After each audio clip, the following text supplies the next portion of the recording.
Introducing Insane Ian. Achievement unlocked!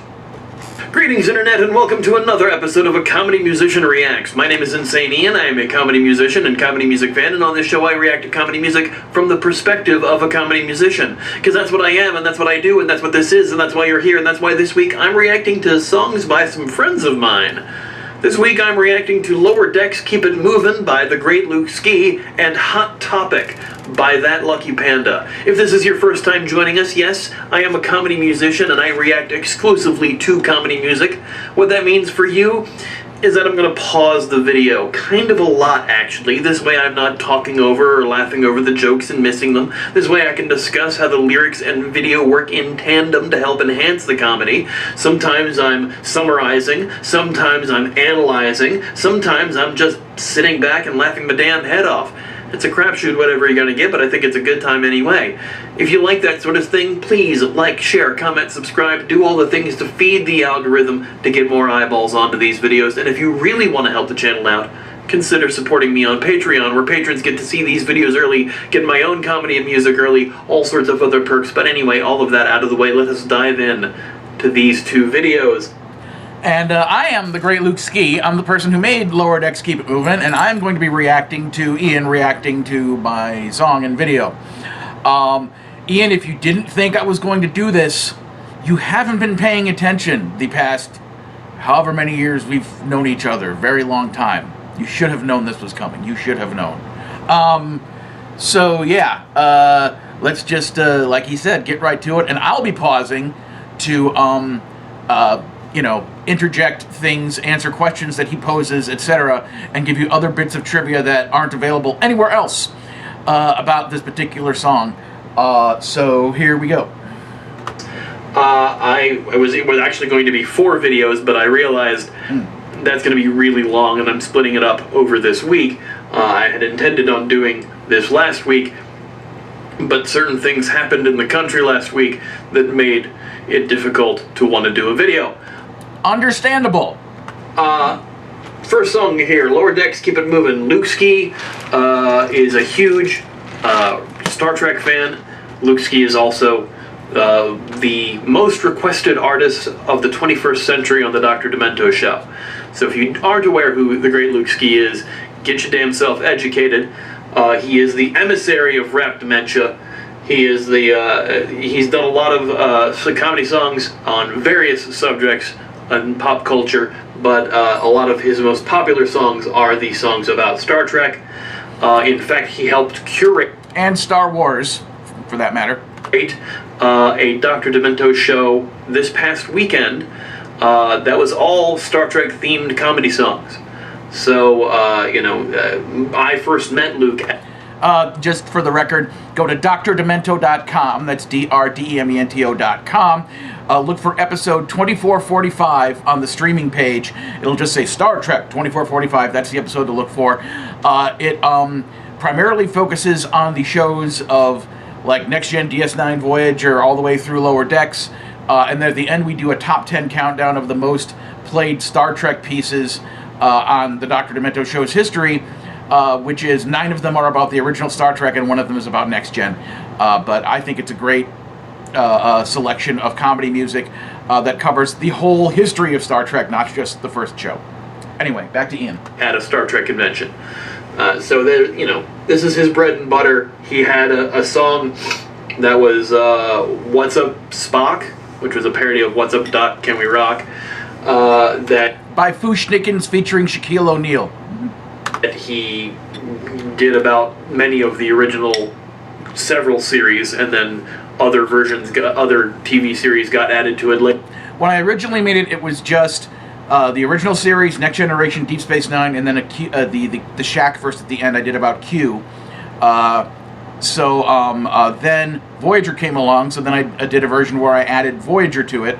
And then Enterprise came along, I did a version where I added Enterprise to it, and then after that version in 2005, I kind of left it alone. And then Devo Spice made his own version later, covering my song all the way through Enterprise, and then he added verses about Discovery, Prodigy, Lower Decks Picard, and Strange New Worlds. So he's going to reference that in a second. Later, Devo Spike covered it recently. This is a long intro, I know. I don't care. What? I also don't care. Whatever. I'm giving some people some preamble for things that they might not be aware of. Yeah. So this is a song about the new show. Well, not new show, it's in 5 seasons now of Star Trek Lower Decks. If you're not watching Lower Decks, by the way, do that. And also, help save the show. It hit its 5th season. Paramount Plus decided to cancel the show, but the people who are working on the show don't want it to end. Prodigy, Star Trek Prodigy, ran into the same thing. It got off of Paramount Plus. This is my cat, Cubert. He likes being all up in everything. He's an adorable boy. You'll probably see him floating around here. But, yeah. Cubert's a good boy. And then Netflix picked it up for its 2nd season. So hopefully another place will pick up Lower Decks for some continued seasons, because not only is this show hilarious, it is also one of the most Trek shows out there. With all of Trek, it references a lot of old stuff from the original series, from the Next Gen series, from the original animated series. Lots of Trek lore thrown into this. It's good stuff. Let's check out Luke's song after that large preamble. Lower decks, lower decks, lower decks, lower decks, lower decks, lower decks, lower decks. Gee, I wonder if this song is about Lower Decks.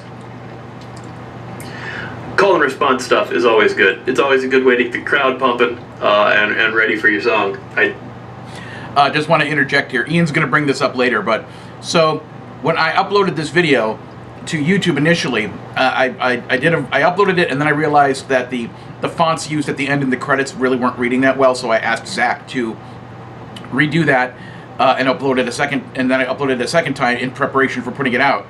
Now, the first time I uploaded it, everything was fine. The second time I uploaded it, some stupid, copyright whatever bots went off and said that I couldn't have the opening soundbite and the closing soundbite in the song, and at that specific moment was when I was launching it. And it basically said, you can either re-edit your video and re-upload it, or we'll edit those parts out for you. And I was it's literally, this had been months, if not years, in the planning up to that specific day, moment, hour, minute, releasing the thing. And now I got this message, which was weird because I didn't get it when I uploaded the previous version before I had the titles changed. So, whatever. So I basically clicked the button that said, fine, you edit it for me. So it very choppily chopped off the beginning and the end of the song, which was, the opening thing is, there's a thing at the very end of, the opening, the ending scene of the opening episode of Lower Decks has Mariner and the Lower Decker people all hanging out in their version of 10 Forward Bar, and she starts chanting about teamwork, spirit, community, Lower Decks, Lower Decks, Lower Decks, and then that chanting of Lower Decks became a thing that runs through the entire series of the show. So the song opens with her beginning to do that bit, and then it cuts to the the singing, and then at the end of the song we cut back to that bit where she's kind of rambling at Boimler really quickly about all the great things that could be happening. It's do you know about Spock? He came back from the dead, and all this stuff leading up to the final ending of the song. And it worked really well. Shy Guy did an amazing stuff with the music and incorporating the soundbite and stuff, and Zach did amazing with the editing, and YouTube just chopped it all off because, there's billions of other, people posting content about stuff. I'm not even trying to monetize this thing or whatever. So anyway, I'm sorry. Even now I'm rambling on too long. So that's why on the YouTube version, the beginning and the end of the song is chopped off. If you look for it on Facebook, on X, on any of my other social media platforms, the entire video is there. And the entire song is there whenever I've posted it on any of my, at Bandcamp or The Thump or Spotify or anywhere else. So that's that explanation. Here we go. I dig that. Lower decks, lower decks, lower decks, lower decks, lower decks, lower decks, lower decks. I'm afraid my brain didn't explode science! Well, they say that space is the final frontier, but when you're in Starfleet, it's done that and been here. So enter Captain Freeman warping through each constellation to swing by all the messes from the last generation. Yes, as I was saying, they go through a lot of the stuff in the television series that have come before, all the messes from the last generation, and it cuts to a shot of... Here, so enter Captain Freeman warping through each constellation to swing by all the messes from the left. From the original animated series. Yes, I know people out there who say if you hit the comma and period buttons, you can advance frame by frame. No, I can't. Doesn't work on this laptop. Everybody keeps telling me. Doesn't work. Also, if the audio sounds crunchy, I'm sorry. I've adjusted every audio setting I can try to adjust. It's slightly better when I am doing it, but I never hear it crunchy on my end until I get into the edit. So if it is crunchy in this video, I'm sorry. Anyway, regardless, yes, going through a lot of the other things, there is from the original Star Trek animated series. All the messes. There's a lot of references, like Tendi being the Orion on the ship, being a pirate of Orion, being the what is it, the goddess of the winter queen or something like that. Mistress of the Winter Constellations. The Pirates of Orion was a episode of Star Trek, the original animated series, and the ships that the Orions had came from that episode. That episode was written by a friend of mine, Bob Greenberger. One of the first scripts he ever submitted to anything. He was like 17 years old, writing scripts, and that was his first script getting picked up. I've known Bob through Star Trek conventions for ages, so having that get referenced in the new show, very exciting. This is going to be a lot of Star Trek references, so, prepare yourselves for that. My phone is blowing up for some reason, whatever. Alright. Last generation. Commander Ransom's also handsome and vain. Dr. Anna likes to caterwaul and swear and complain. Luke has this incredible ability, and I've said this about his songs a lot. A lot of his internal rhyme schemes are really, really great, but he has more punchlines per capita in a song than most comedy songwriters. Just in the Commander Ransom's oh so handsome and vain, you got your internal rhyme scheme there. Handsome and vain. Dr. Anna, who is a cat-like creature, likes to caterwaul and swear and complain. Caterwaul is a thing that cats do. The wailing that the cats do is caterwauling. Yeah, it's great. Anna likes to caterwaul and swear and complain. And Shax wants to blow up the warp core no matter where we go to deal with each and every sci-fi scenario. Oh, it's so good. And no matter where we go, scenario. And then it cuts to, so what's the scenario? A classic hip-hop song. Well, I'm blanking on who does that song all of a sudden. Shit. I want to say De La Soul, but that might not be right. I'm sorry if I get that wrong. That would be A Tribe Called Quest featuring Busta Rhymes. Yo, there we go, yo. So what's the Cerritos? So instead of what's the scenario, what's the Cerritos? It's the ship from Lower Decks.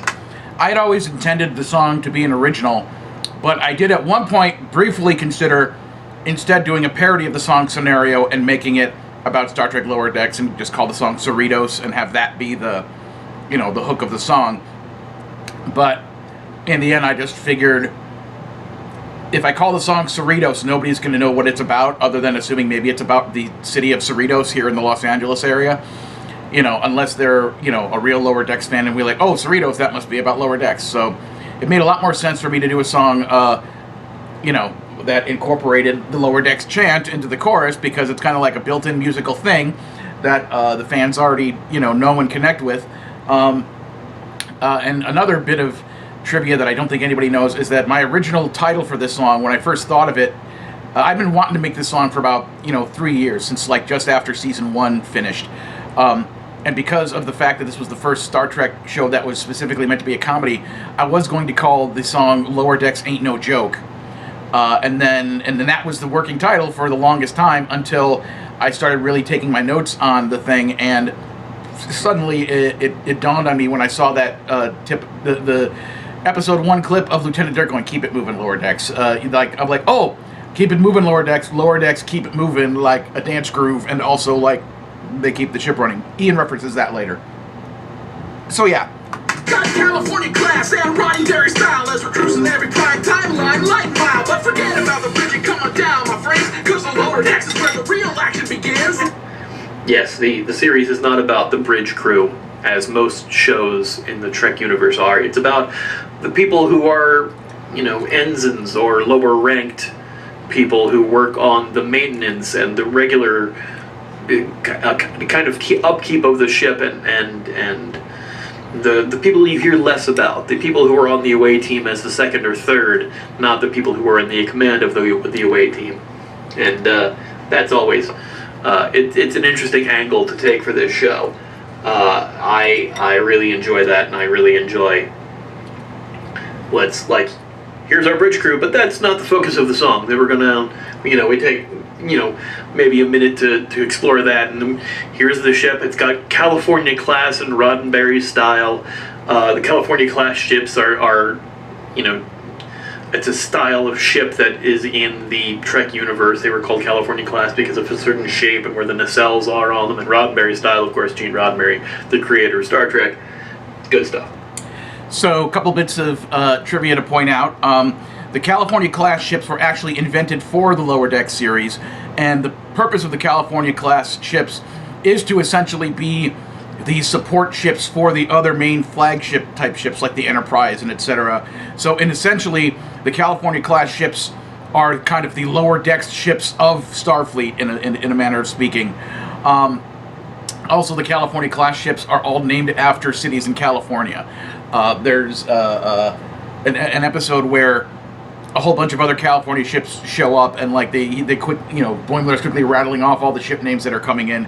One of them was the USS Burbank, and that is like awesome that there's a USS Burbank. It's like I really want to know what specifically the Burbank looks like, what its colors are, or whatever, because if I was going to create like a fan OC based on myself and put it in the Lower Decks universe, I would want to be a crew member on the USS Burbank. What was the other thing he mentioned that I was going to bring up? Oh, yeah, it was that the show Lower Decks, created by Mike McMahon, who also co-created Solar Opposites and worked on Rick and Morty and other Star Trek properties. Basically, there's an episode of the original Star Trek The Next Generation called Lower Decks that takes place, I think, in Season 7 or Season 6, it's towards the end, where basically the whole episode focuses on, similar to the show here, 3 or 4 members of the Lower Decks people on the Enterprise D. So basically, that was his inspiration for creating this show, is let's do a show that focuses just on the Lower Decks people, and then the captain and the bridge crew are whatever they're doing is kind of the B plot of the episode. The A plot is always about what the Lower Decks people are doing. So that's why that is. Time and time again, the junior staff is always proven that they keep the ship on focus. Lower Decks, keep it moving. Lower Decks. And there's your chorus. Lower Decks, Lower Decks, Lower Decks, keep it moving. Lower Decks, Lower Decks, Lower Decks, keep it moving. Lower Decks. Came from the line, keep it moving, Lower Decks, of course, move along. But no, Lower Decks keeps it moving. The ship wouldn't be running as well if it weren't for the people in the Lower Decks. That's good stuff. I love this because it's using all the clips from the show. This is a great video. Yeah. So, my friend Zach Hurst, who makes many of his own awesome videos out on YouTube and stuff, I have hired him many times to make these type of videos for me. He did my videos for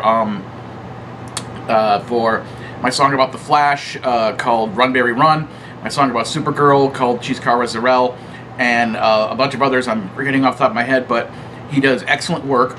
I bought all of the Blu-ray sets of the first 4 seasons of Lower Decks, plus Season 2 of Strange New Worlds, which will become clear later, and he ripped them all to his computer, and I basically just kind of said, go for it, and if I have any specific clips I want at specific times, I will let you know what those things should be and when. But so a lot of the when a lot of the clip choices that are really funny and really perfect was Zach's doing, Like, if any of it was my doing, I'll gladly point it out. But he made me so happy with this. In fact, he's so in tune with what I like that thing earlier where it was like the cleaning up the messes from the last generation, and he shows the clip from of them holding up the pad, and then the image of the pad is the Filmation version of Kirk and Spock from Star Trek: The Animated Series. Like, that's exactly the thing I wanted in that moment, and I didn't tell him, and he picked it anyway. So Zach is awesome. Yeah.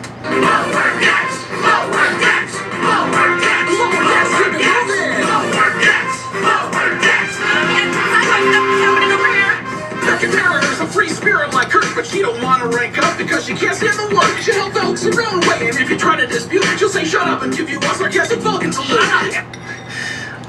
I love Mariner's, as he says in the song, sarcastic salute. It's like she uses it like flipping somebody off, you know, throwing up "live long and prospers" as she's like, you know, piecing out of a room. Mariner is incredible and hilarious. Mariner is my favorite character on the show. I mean, the whole show is epic, but Mariner is my favorite. And yes, she is the daughter of the captain, of Captain Freeman, but going by her middle name instead of her last name, so people didn't know that. Spoiler alert if you're not watching. It's always fun to give a spoiler alert after you spoil something. I'm smart. And unstoppable force, and she'll shut down any bar. Playing Klingon acid punk on her electric guitar. She's... I love that shot. I love that shot of... I love that shot that it's just frozen on, but... And unstoppable force, and she'll shut down any bar. Playing Klingon acid punk on her electric... Of her rocking and Tendi doing the drums, Tendi the Orion, and Boimler not sure what to even do there. This gets used as a GIF a lot. I love it. It's good stuff. Guitar, she thinks games are horrific, and Jennifer is terrific, and you'll find that all her references are weirdly specific. So, yes, there's some live action stuff here, because the voice actors for Mariner and Boimler played Mariner and Boimler in live action in a crossover episode on Star Trek Strange New Worlds. It's fantastic. It's a great episode. It helps that the voice actors look a lot like their characters anyway. Tandy Newsom? Tawny Newsom. I think is her name. I'm sorry if I got the first name wrong. And Jack Quaid as Boimler are the voice actors there, and yes, they played them in live action. Really, yeah, all the references weirdly specific. Yes, there's a lot of references to a lot of Trek stuff that even me being a lifelong Star Trek fan, raised in the faith ever since I was born, there's some references that go over my head, and just there's so many weirdly specific things in this show, but it's all surrounded by such great comedy and also such great sci-fi stuff that makes it like such a great Trek show. Brad Pitt was always making some noise. He's bold like a man, but he just wanted the boys. He got sucked up. And there's such a great Luke Ski reference style lyric. He's just one of the boys, because Jack Quaid plays Huey on The Boys. The actor who does the voice for Boimler is on the other network, I guess you could call it, streaming network, because that's what they are now. Streaming networks are different things now. You know, Paramount Plus has all the Trek shows, but Amazon has The Boys, and yeah, so he plays Huey on The Boys. A part that in the comics was supposed to be that, you know, in the comics is drawn to look like Simon Pegg, who now on the TV show, Simon Pegg plays Huey's father instead, because that's the way time works. He was too old to play Huey. To quote Dana Carvey impersonating Johnny Carson, I did not know that. That's good trivia. Also, again, going back to, I think I specifically mentioned this to Zach in the editing, that when I said it, I wanted him to show very briefly a shot of Huey in The Boys. I said, if possible, find a shot of him with Eric Bana, because Eric Bana played Bones in the Star Trek movies from 2009 and etc. So even the clip of The Boys features another Star Trek actor. because that's the way we roll. Anyway. But yes, it's another reference within the reference in the lyrics that Luke Ski does so well.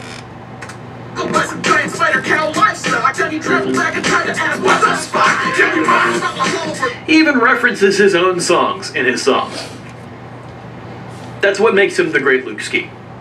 Because he knows that he has already this pedigree of popularity in songs and stuff on the Dr. Demento show. What's Up Spock, Can We Rock is he's performed that at Star Trek conventions and at live performances and at any other cons, and it's one of the bigger comedy hip hop songs and nerdcore songs that he's been known for decades. One of the only things I can think that would be more popular would be maybe one of his Star Wars songs, which Grease Wars, where he does parodies of songs from Grease in order as a parody of about Star Wars. A lot of references. Just for the sake of clarifying, whenever I do my every few years, I'll do a top 50 countdown of my most popular songs. Like a poll amongst my fans, like what are your favorite songs of mine? The songs that tend to always top the poll, basically it's been the two songs going back and forth, and I think currently number one is a song called "Stealing Like a Hobbit," which is a parody of Eminem's "Cleaning Out My Closet" and a couple other Eminem songs about the Lord of the Rings movies, which was the most requested song of the year in the Dr. Demento show in 2003, I believe. Yeah. So there's that one. There's the aforementioned Grease Wars, in which I don't do all the Grease songs in order. I do all the Grease songs, but I move the order around to what suited me best. But it's a 13.5-minute medley of all of the of clips of all those songs from Grease, retelling the story of Star Wars Episode 4: A New Hope. There's a music video for that on my YouTube page, and for Stealing Like a Hobbit. Number 3 would be another Star Wars medley. Done just after it was announced that Disney was buying Lucasfilm, called "When You Wish Upon a Death Star," and I have a music video for that too up at my YouTube page. But yeah, "What's Up Spock" has always been one of the more popular ones, and for me, it's especially meaningful because it's kind of my it's basically my origin. Like that was the first song parody I did where I'm really trying to make an effort to make a high quality song parody about a subject matter that I really care a lot about. And back then, because it was 1994, it was I wasn't so much into the original Star Trek. I was much more into Next Generation and Deep Space Nine.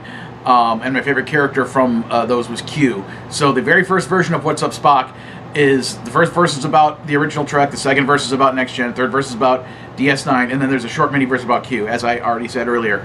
So, and then like I said earlier, the song got added to over the years, and then I made the last version of it in 2005, going through Enterprise. So, but still, that song was like my origin point of starting to make comedy music. The previous summer, I had been goofing around with some song parody lyrics to some stuff, and it was during that goofing around I figured out my way of writing hip-hop parody lyrics, to try to match the scansion and the rhythm, and the various internal rhyme schemes of these hip-hop songs, because a lot of hip-hop songs, I think a lot of people, at least back in the 80s and 90s, people who weren't paying attention to hip-hop were always like, it's like, my name is Fred, and I'm here to say I love Fruity Pebbles in a major way. It's always like that. That's what they thought rap was blah blah blah blah blah blah hat, blah blah blah blah blah blah cat. Like that was what hip hop was. And it's like, no, dude, there's all kinds of much more interesting rhythmic things. It's like a verbal drum solo, and if you really want to parody that stuff well, you need to pay attention to all that when you're doing the parody, and that was what I started to do. So after having figured that out with the goofing around stuff, I set out to write "What's Up Spock."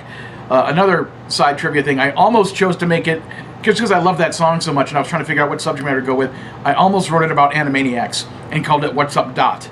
But I had another idea for an Animaniacs song, a parody of Cypress Hill's "Insane in the Brain," about Pinky and the Brain called Insane and the Brain, and that became my first Dr. Demento show hit. Anyway, I'm going way off course here. The main point is that that song was like the beginning of The Great Luke Ski, was What's Up Spock, and the various versions that followed. So for me to do my first Star Trek song, I hadn't done a new Star Trek song since 2009, since I did the song Spock Star about the 2009 Star Trek movie.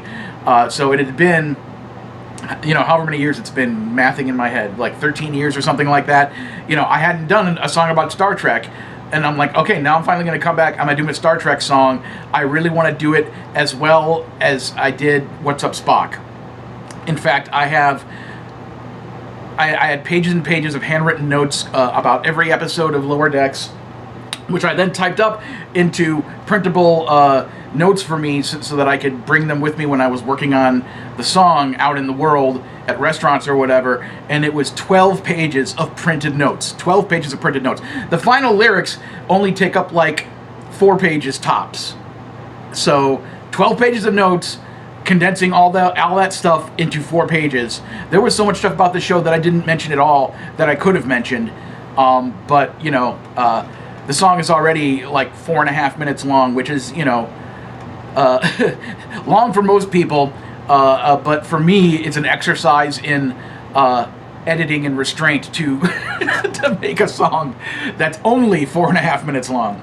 When it comes to a subject matter I care about this much, because Lower Decks isn't just my favorite Star Trek series of late, it's one of my favorite TV shows like ever. It's such an amazing show. Anyway, back to Ian, because I'm supposed to be reacting to him and not talking about me.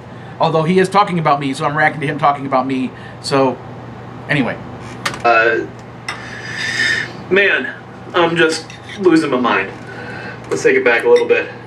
Suckled by some giant spider cow livestock. That's a lyric. It's hard to say. I'm mad at myself for writing it, but it was the only way to get the point across and make the rhyme. And it's a thing I would not like to relive, even in seeing it, let alone being Boimler. Spider cow livestock, and he traveled back in time to ask what's up, Spock? Can we rock? Not the hollow workers hunted by Crash, and what prefer than raising raisins on his family ranch? Raisins. It's just good. Somebody online pointed out that it isn't a ranch, it's a vineyard. To which I said, vineyard doesn't rhyme with cranch. So. Got to be the acting captain, because his skills are improving. I wonder if that's the lead up to the chorus line. But also, acting captain has just a beautiful internal rhyme kind of feeling. I love that. Got to be the acting captain because the skills are improving. You can take it to the box. Lower Decks, keep it moving. I want to point this out because this is a joke that I thought was hilarious in the show that I think deserves more credit. No pun intended, because it's about money. They're going into a holodeck program that Dr. Ta'ana and Shax have set up, and it's like a Bonnie and Clyde bank robbery program that they're about to play out. And Boimler says, like, it's a place where they used to keep their money. I think they called it a bonk. And I just thought that was such a stupid, ridiculous thing. Like, he knows so much about so many other things, and in Starfleet history, but he doesn't know that it's called a bank. He thinks it's called a bonk. It's like, hasn't the word bank lived on, in like a memory bank? There has to be other things that are called bank. That joke just killed me. I think it was called a bonk. So, anyway, yeah.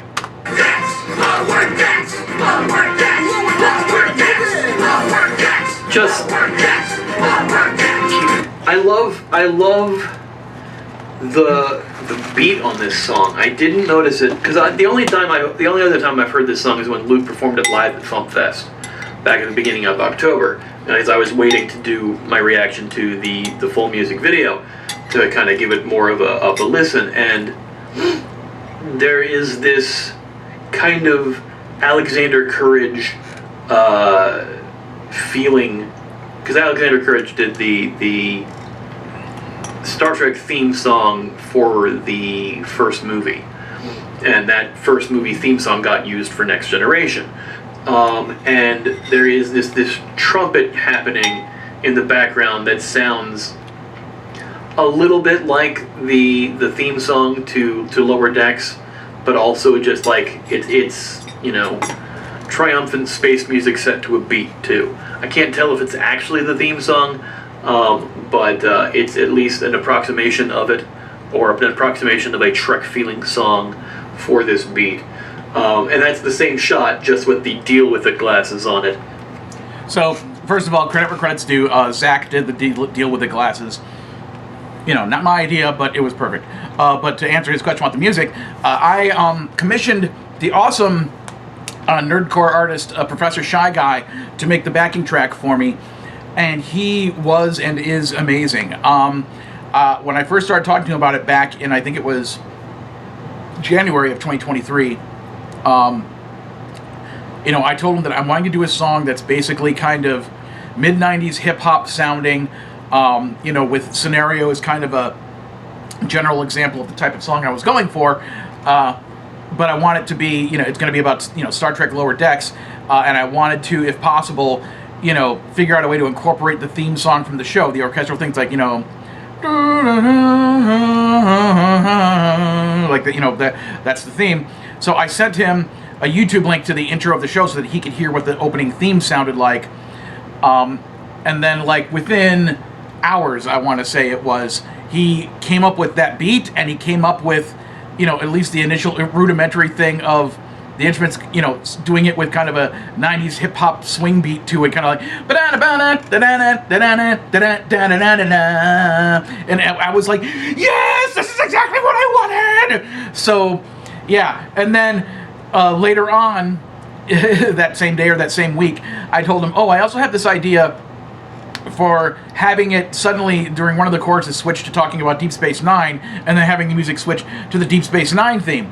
So I sent him the opening to DS9, and then he did the exact same awesome thing with the DS9 backing, opening orchestral thing, and you'll hear that later. So yes, that is Professor Shy Guy brilliantly, adapting, whatever the Lower Decks theme into this beat and swing and stuff and horns, and I love it. So, Professor Shy Guy, super awesome. Look him up everywhere online, listen to his music. Oh, it's so good. From the original Keep It Movin' Lower Decks line. Lower Decks, Lower Decks, Lower Decks, Lower Decks, Lower Decks. I feel the Cody The sound clips that he chooses for his songs too always invoke such a great feeling of like the feeling he's trying to get across in his song. And Boimler freaking out. It invokes the feeling of the feeling. Yes. Yelling, I failed the Kobayashi Maru 17 times, mother Trekker. He doesn't say Trekker.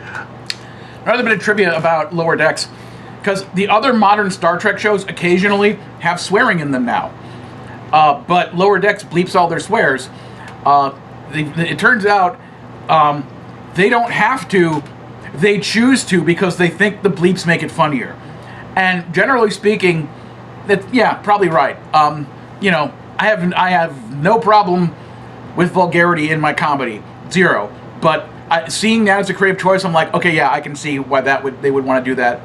I'd like to. Maybe also possibly they were worried that some people weren't going to be paying close enough attention to what their kids were watching, and like, oh, it's a Star Trek cartoon, let them watch it. It's like Star Trek Prodigy, and then not realize that, there's much adult content in this show. So maybe to be on the super safe side, it seemed like that was a good call too. But that's just me making stuff up that I think might be true. But the actual truth is they think it's funnier to bleep the words. So yeah. Is just perfect. Yeah, it just to give you like the example of how absolutely nuts this crew of characters are. She's kind of new to the scene. Her first assignment on a ship, so you can say she's kind of green. She used her sign. You could say she's kind of green, kind of new. She's the newbie. Also, she's Orion, so of course she's green. Yeah. Whackity smackity doo. Used to make a dog who could fly, and she made friends with Peanut Hammer till she left us to die. She's the mistress of the winter constellations. I don't. Mistress of the Winter Constellations. I said the Princess of the Winter Queen. Whatever. I got it wrong. It's fine. I'm only watching the show and I can't remember all the words. Yes, so it turns out that Tendi is also, like, Orion royalty and also a badass assassin. And she's like, I don't want to be a badass assassin. I want to work for Starfleet. Which is, when we have alien races that we've seen be kind of confrontational from original Trek, like when we finally had a Klingon on the bridge crew, when we knew Klingons to be the bad guys of the series for the longest time, but when Next Gen had Worf, that was kind of surprising, and now having an Orion on the crew is kind of surprising and interesting, and it just shows it shows Idic, which is, Wait, it shows what? What did it show? I'm not showing Idic. Perv. Trek's big, infinite diversity and infinite combinations, Oh, well, yeah, maybe I'm showing that, I guess. People always say, when did Star Trek get woke? 1969, when the show came out, or 67, whenever the show premiered. It's always been like that. It's always been fucking woke. 66, I think. And we're not just seeing, like, the diversity in the races and creeds that we know of, but now we're seeing diversity in alien species as well, being part of Starfleet and being part of their mission of science. And that's freaking awesome. Yeah, I love that. Orion, but you'd rather be a ray of optimistic sunshine. Rutherford's a guy because they're both kind of hokey. If you need the shit fixed, he'll give Kurt Hunky Dunky. He's a Like, lining up lyrics with sound bites, it's so good. I try to do it occasionally with some of my songs. I did it with my Game Grumps song. And it's just, Luke has this certain style with it. He does it in kind of a lot of songs. He likes using either sound clips, because he does a lot of pop culture songs. So he likes either using sound clips or recreating the sound clips himself.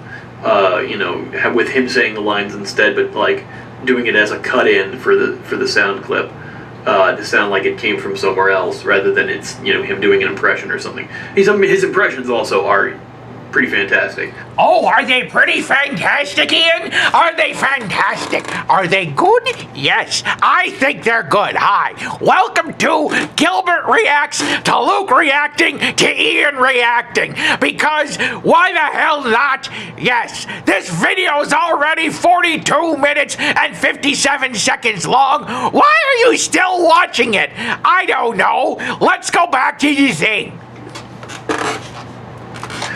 But it is kind of an earmark of a Luke Ski song to have kind of these type of sound clips repeating in here. There was one line back here that I wanted to go back. Yeah, Peanut Hamper. That was it. He mentions Peanut Hamper, which is this flying robot thing that ends up being like, is it a villain of the show? Is it not? I'm still curious about Peanut Hamper. Like, there are times when they're good and not good, and it gets confusing, and so much going on in this show, and we're only 5 seasons in. It's great. Green. She used her science skills to make a dog who could fly, and she made friends with Peanut Hammer till she left us to die. She's the mistress of the winter constellations. I don't Orion, but you'd rather be a ray of optimistic sunshine. Rutherford's a guy because they're both kind of hokey. If you need the shit fixed, he'll give Kurt Hunky Dunky. He's a genius scientist. Okay, here is a piece. Here's something I haven't said anywhere yet. So this is exclusive to this video. So if you are watching this video, you get to know this, and nobody else gets to know this. There is, like, Ian has been talking about, oh, Luke likes to work in all these references upon references and things and blah, blah, blah. Something that just happened in the song is the most deep cut reference in this thing. It has nothing to do with Star Trek, but it's the most deep cut reference of anything. And I am at least slightly surprised that nobody has pointed it out yet. I was kind of expecting / hoping that somebody in one of the Dr. Demento fan groups would find this and be like, I see what you did there. Nobody saw what I did there, so I'm going to point out what I did there. Let me switch over to where's my cursor? There it is. To this. Here is a song that Dr. Demento has played a lot over many years. Let me change that because it'll make the white balance better. This is a song that Dr. has been playing for years. It's a Western type comedy song about the character Gumby, the green dude that you see right here, as if he was like in a Western thing. So here is a sample from the song "The Ballad of Gumby." I don't have the artist in front of me right here, but you can search for that at the Demented Music Database and find out. That would be dmdb.org, I believe. So anyway, Ballad of Gumby, here's a clip. You can laugh and joke, Gumby smiled as he spoke, but don't you pick on my pony pal Pokey. Lagoon jumped to his feet, said meet me out in the street. Gumby obliged with a curt okie dokie. Gumby obliged with a curt okie dokie. So when Lower Deck started and Rutherford kept saying okie dokie over again, that lyric kept popping up in my head. It's a curt okie dokie. So I specifically said that he replied with a curt okie dokie as a reference to this song, The Ballad of Gumby from the Dr. Demento Show, and nobody has pointed that out yet. And nobody will point that out because it's too deep of a cut. I'm a nerd. So, yeah. So if you're watching this, you get to know that. Nobody else gets to know that. Anyway, let me get back to reacting to Ian. Da, da, da, da. Here we go, Ian. Crazy implant powers, always crammed in Jefferson's with the Devon for hours. He wants to move the Hulk and he'll never eat a pear. And when he dresses Mark Twain, he says, I do declare. So, there's this whole thing where, to settle arguments, Boimler and Rutherford will just dress both as Mark Twain and go to the holodeck to hash things out as Mark Twain. Initially, one wanted to be Twain and the other, they each separately from each other wanted to be Mark Twain, and they both showed up as Mark Twain, and then they decided, let's just both be Mark Twain, and then it became a thing. And it's a weird through line. It's another one of those just goofy things that they have on the show that is so ridiculous, but it's a running gag that I love. T'Lyn is kind of new to the show. She didn't start out in the first couple seasons. She joined, I think, like season 3 or 4, and she reminds me of Kim Cattrall's character from Kim Cattrall. You know that reference? Forget it. From Star Trek 6. Only obviously not a villain. Spoiler for Star Trek 6 if you haven't seen it. That movie's over 20 years old. Whatever. Just something about her, especially with that Vulcan haircut, that reminds me of Valeris, I think the character's name was, from Star Trek 6. Star Trek 6, hugely underrated, one of my favorite. I love the Undiscovered Country. I love the director's cut of it even more because it actually gives a lot more backstory to a lot of the political things that are happening in it. It's a much better cut of the movie. I'm showing my nerd stuff. Yeah, Rutherford is the science guy and just always happy to be working and happy to repairing things and also taking things apart and discovering new sciencey things. Good. So, Mariner leads and Rutherford does machines. T'Lyn is cool but rude. Is Boimler the party dude? Or is Rutherford the... No, Boimler... Neither one of them is particularly a party dude. We'll get back to this later. Or never. It's good. Let's remove the Hulk and he'll never eat a pear. And when he dresses Mark Twain, he says, I do declare. And even though T'Lyn has no interest in that activity, she still stuck around for all the fun and all the levity. And renders so divine that Vulcan's not denied. It's the best hack and track since Deep Space Nine. It is the best hack and trek since Deep Space Nine. I was a big Voyager fan. I wasn't as big into DS9 as my compatriots. I lost interest in DS9 right as it turned around and started getting good for everybody else. So I should go back and watch some Deep Space Nine, and I know Luke will probably be in the comments going, yes, you should be watching Deep Space Nine, as are probably some other Trek fans. But I've picked up a lot of Trek from memes when it comes to DS9. So speaking of DS9 memes, every image from Deep Space Nine, or at least the first big run of them, are all moments I specifically chose because they are the most memed images that have to do with Deep Space Nine. We have Cisco here doing this. He has a drink, and when he was recording this personal log of a big confession of something he was involved with. Take too long to explain, but it's a famous speech from DS9. After that, I believe is we see Gul Dukat on a Bajoran view screen, like an old message that was recorded before he left the station, where he's yelling at the Bajoran workers, "Attention, Bajoran workers!" So that's become a meme. There's a conversation back and forth between Garrick the Cardassian and now I'm spacing on its name. Bashir. Actually, yeah, we'll see Bashir first, and then we'll see Garrick, and there's a back and forth conversation that's become like, even the lies, especially the lies, like that moment. Then we see the Klingon Core, I believe it is, giving Jadzia Dax a big hug it's because Jadzia Dax used to be Curzon Dax, and they were old friends.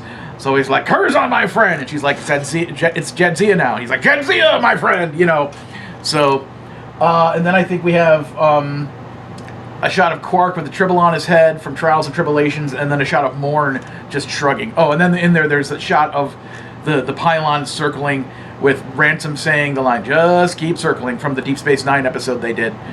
So yeah, that's all of that about to transpire here. More than actually watching the show myself.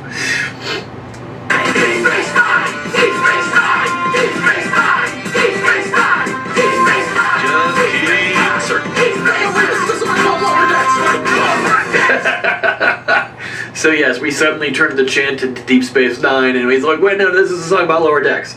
That's great. I love that.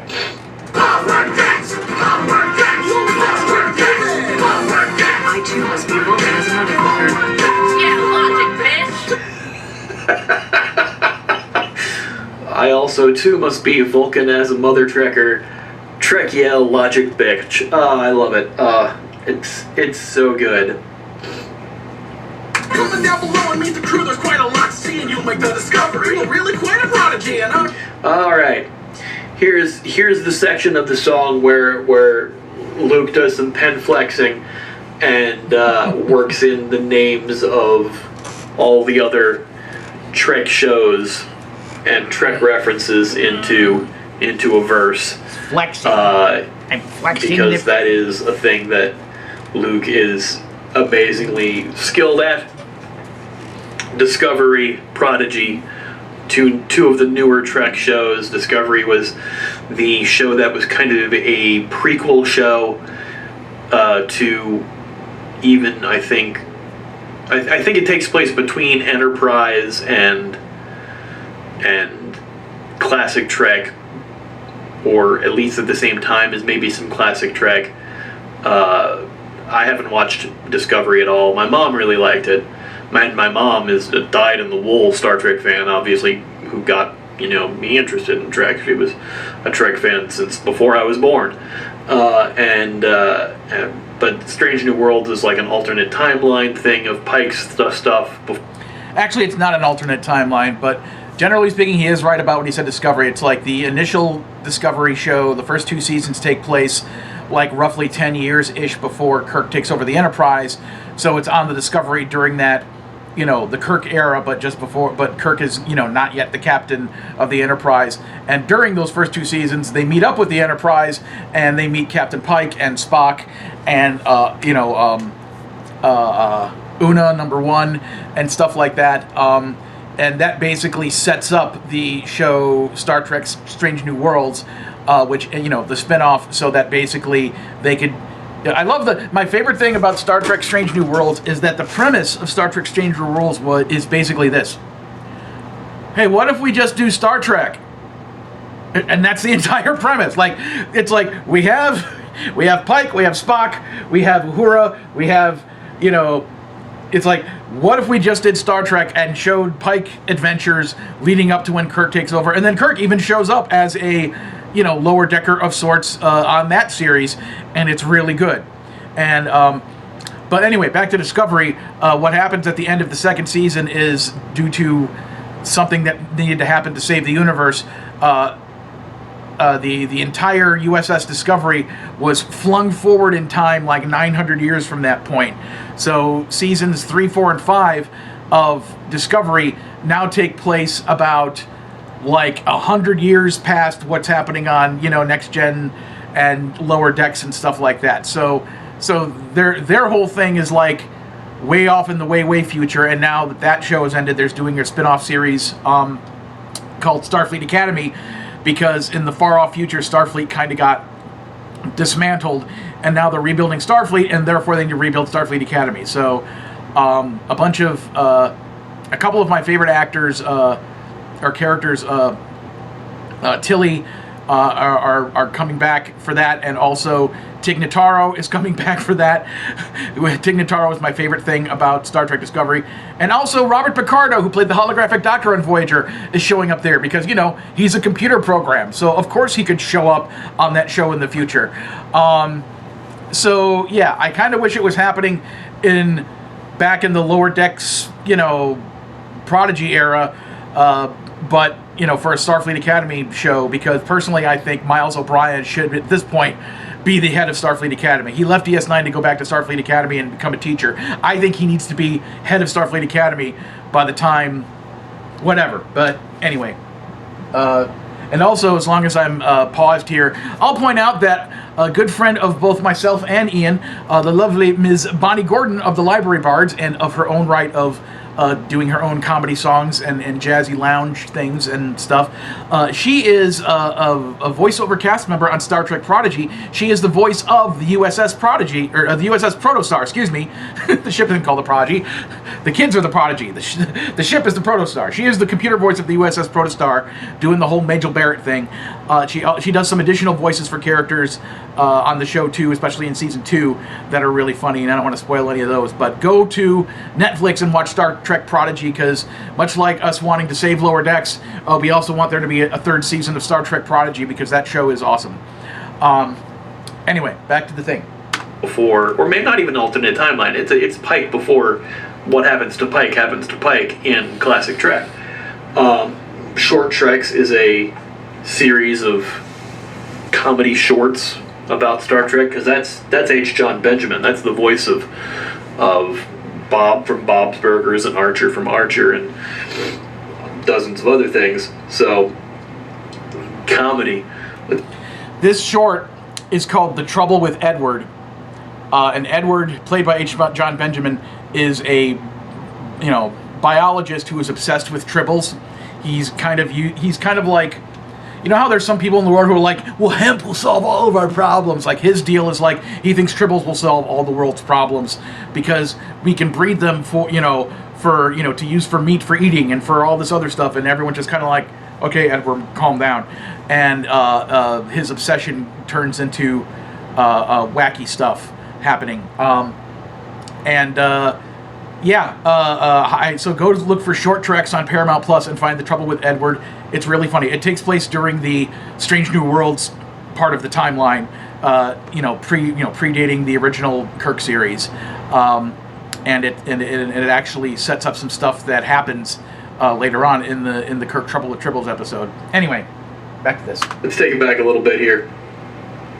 So comment down below and meet the crew. There's quite a lot to see, and you'll make the discovery. Really quite a prodigy, and other short tracks, an epic story, and for those who like Picard, always on exploring strange new worlds. Picard and Strange New Worlds, obviously, the Picard series picks up after Next Gen. Strange New Worlds is the story of Pike and his crew. Before he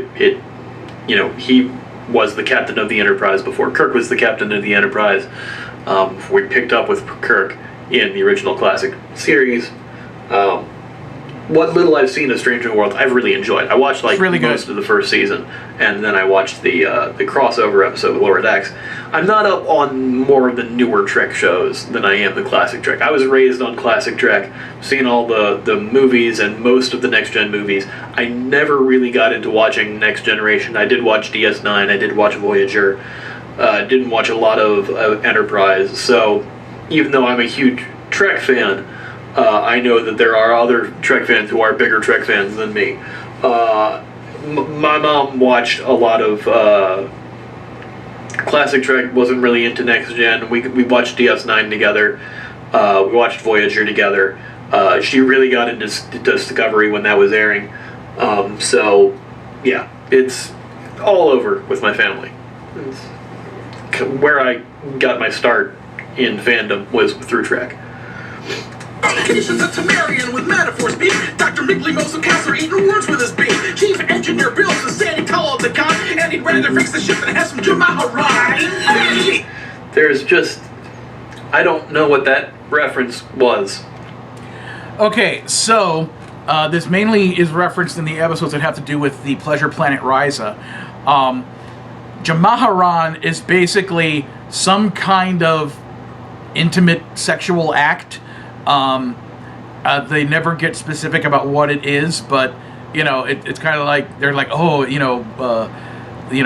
like there's this kind of wooden totem thing that looks like kind of a round tiki head with like a little kind of square stick body and some kind of diagonal kind of diamond shaped legs going on a little base. It's called a Horgoth. And the Horgoth, like if you're on Risa and you're carrying a Horgoth, if you have a Horgoth sitting next to you, basically it means, oh, you want some Jamaharan. And it's basically kind of a clue to all of the, people on the Pleasure Planet there that like, oh, you're looking to hook up and do the Jamaharan, whatever exactly that is. And it's kind of was introduced during a Next Generation episode where Picard goes to Risa for kind of a forced vacation, and all he wants to do is sit and read a book, and then Riker gives him a Horgoth, not telling him what it means, and he just so Picard's sitting there, and all these hotties are coming up to him, trying to get his attention. He's like, "No, thank you. I just want to read my book." And then someone explains to him, like, "You have this thing out. That means this." And he's like, "Oh, darn you, Riker. Trying to get me laid, grr." So so that thing has popped up from here and here and there, and in fact, in I think it's episode 2 of Lower Decks, there's some creature who's some anthropomorphic lizard creature or whatever is messing with Boimler, and apparently she can read his thoughts or something. And he's like, "He wants Jamaharan! He wants Jamaharan!" So anyway, the whole reason why I mentioned Billups not wanting Jamaharan is because there's a whole thing with Billups where he is basically the prince of a monarchical, like a monarchy, old-timey medieval type planet. I mean, they have spaceships and stuff, but like they're still living like with kings and queens and all that kind of royal stuff. And he's like the prince. And for whatever reason, the rules on their planet are, once he loses his virginity, he has to take over and become the king. And he doesn't want to take over and become the king. He wants to be a Starfleet officer. So he needs to stay abstinent and basically avoid anything having to do with sex so that he can continue to not be the king and be the chief engineer on the Cerritos. So so that's the whole meaning of that lyric, is that he'd rather fix the ship than have some Jamaharan. He'd rather fix the ship than have sex. That's what the point of that lyric is. Yeah. And he's voiced by Paul Scheer. Luke, tell me what the Jamaharan is. I just did. I didn't catch that reference. I will say that those characters, again, we're going back and revealing some of the other people on the crew who aren't working in the Lower Decks. Billups is voiced by I suddenly can't remember. He's a stand-up comic. He's very funny. Paul Scheer. Keijon is its Mariam metaphor speak. It's the character that is like the Shaka when the walls fell meme, which was from a thing that I've never seen the original episode of that. I know it from the memes. Whoops. With metaphor speak, Dr. Miglio.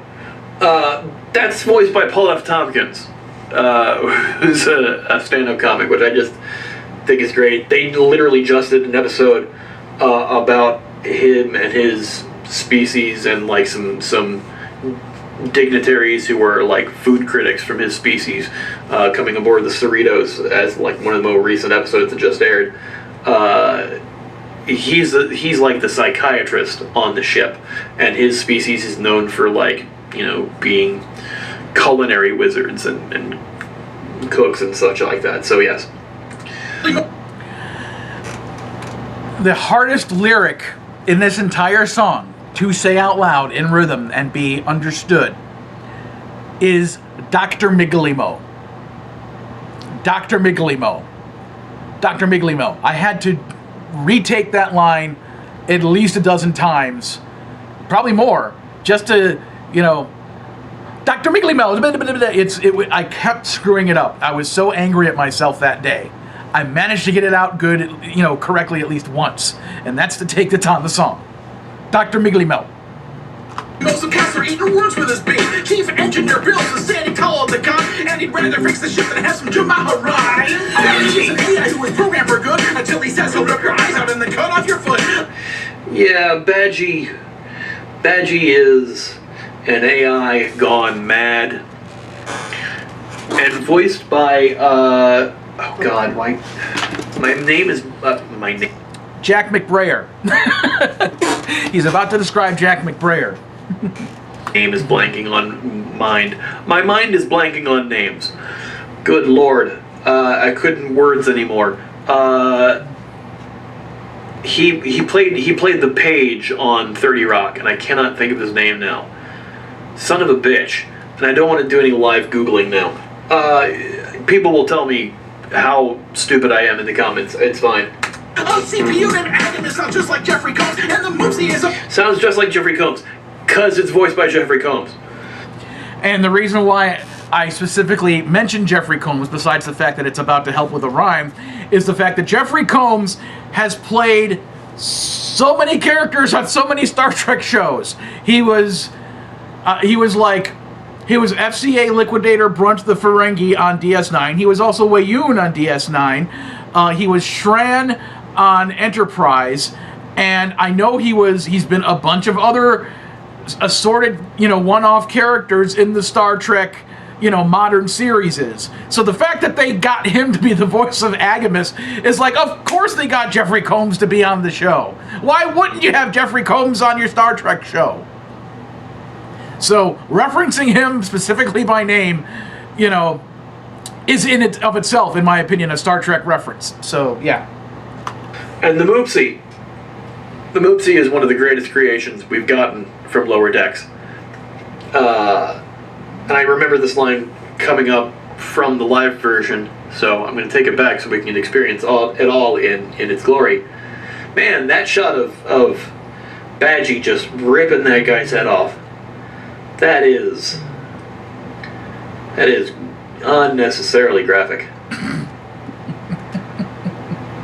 Cool. Rip your eyes out and then cut off your foot. A CPU named Agnes sounds just like Jeffrey Combs, and the Moopsie is a Pokemon that's gonna drink your bones. Yeah, that's why the Jeffrey Combs line was there, because that's what Moopsie does. Moopsie will drink your bones. Bones aren't liquid. Moopsie will drink your bones. Moopsie is adorable. Only says Moopsie. That's why he's called that's why Luke called him a Pokemon, because Moopsie only says Moopsie. People loved Moopsie when Moopsie came out. All my friends who watched Lower Decks were talking about Moopsie for weeks. This next line is great. The Prime Directive is paramount, plus you won't be storyboard. That's one thing you can try. So, yeah. The Prime Directive is paramount, plus goes the show. And I want to give full credit to Zach Hurst. That whole thing of green screening out the screen of the on the bridge of the Cerritos and superimposing Patrick Stewart from that Paramount Plus promo where he has the old-timey football thing on and he like goes like that.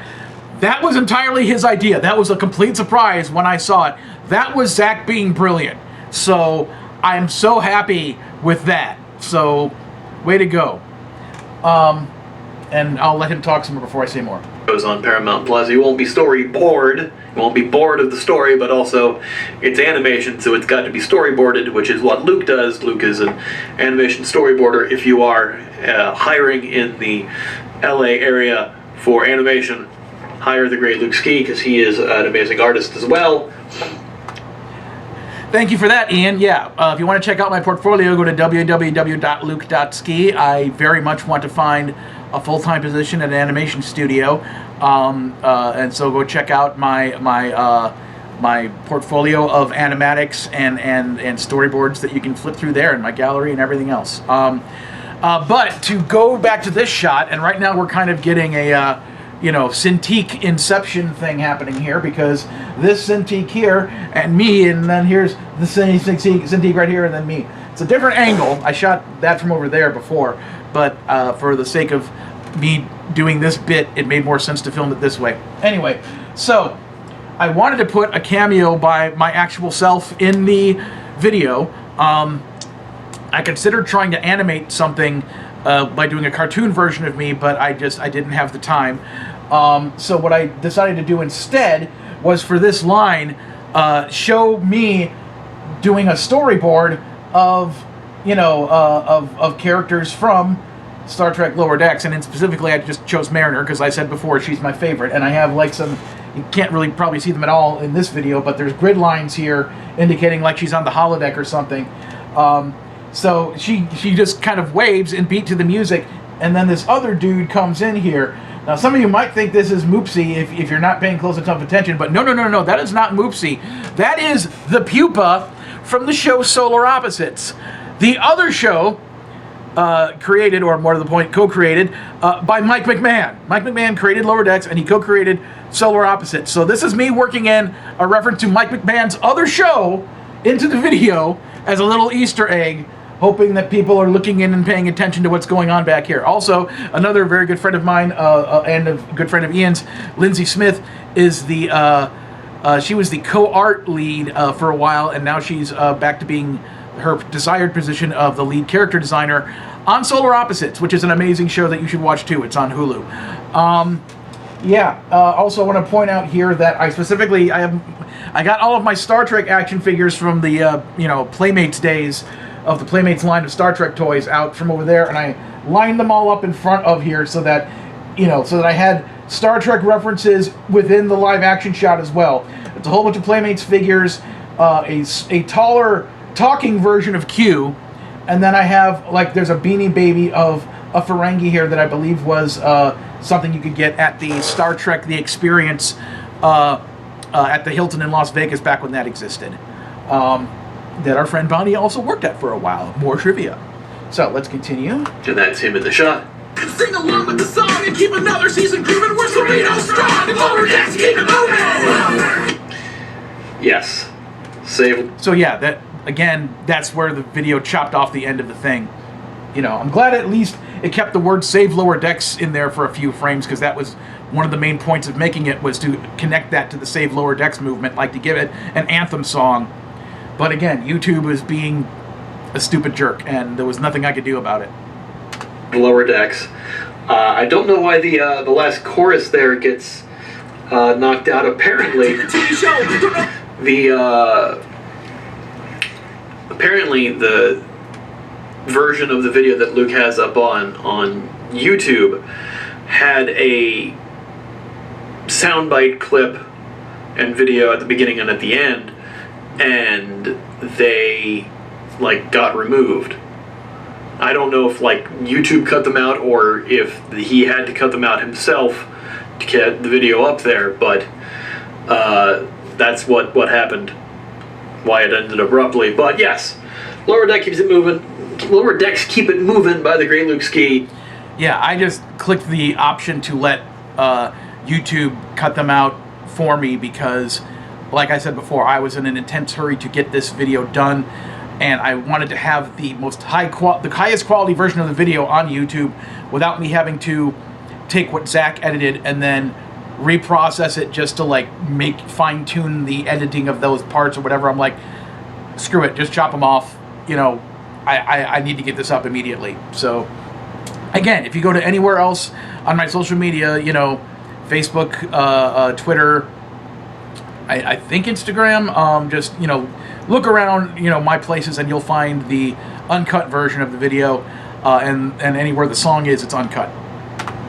Luke released this as a single, as well as putting out an album of all of his Trek songs and parodies. You can find those at lukeski.bandcamp.com, as well as on Spotify and various other things.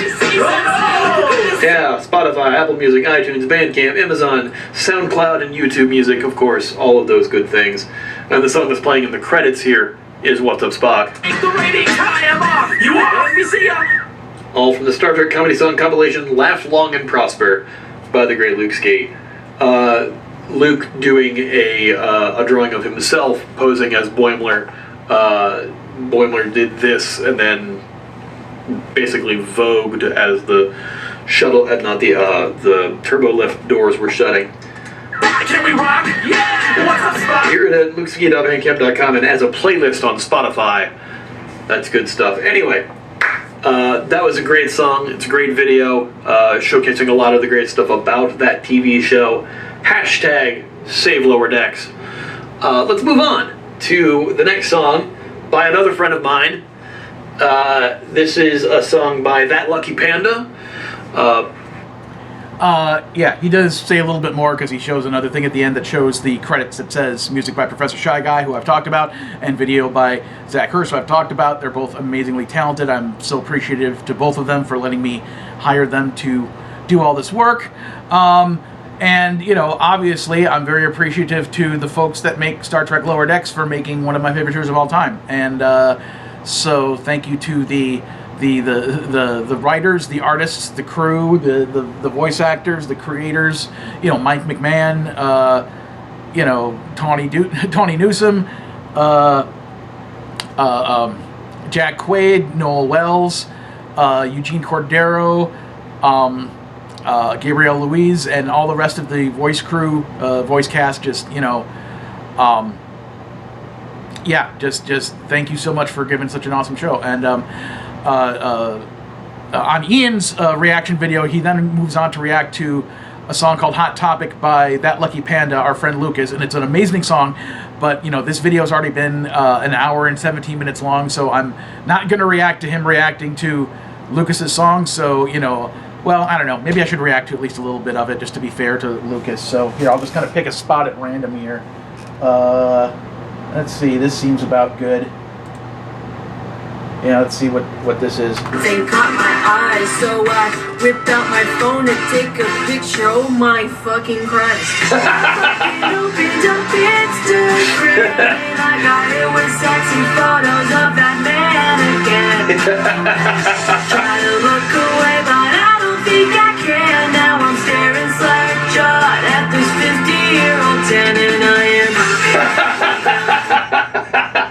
At this 50-year-old 10.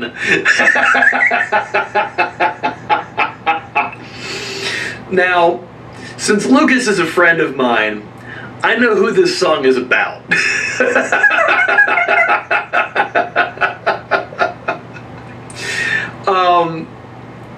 This person that they're talking about, not my particular cup of tea, but I do understand the appeal.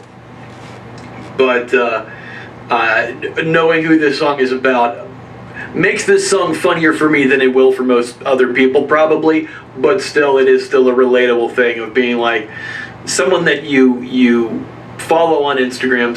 We'll say it's a celebrity that you follow on Instagram, not really posting a thirst trap, but just posting a general photo, and you going, holy, why do you have to be this fucking hot and just disturbing my day? Like, it's rude. It's rude of you. Honestly, I'm trying to carry forth, and now I have to be thinking about you being hot. And it's relatable. It's relatable. It's Steve Goody, isn't it? Yeah, it's Steve Goody. It's got to be Steve Goody. It's always Steve Goody.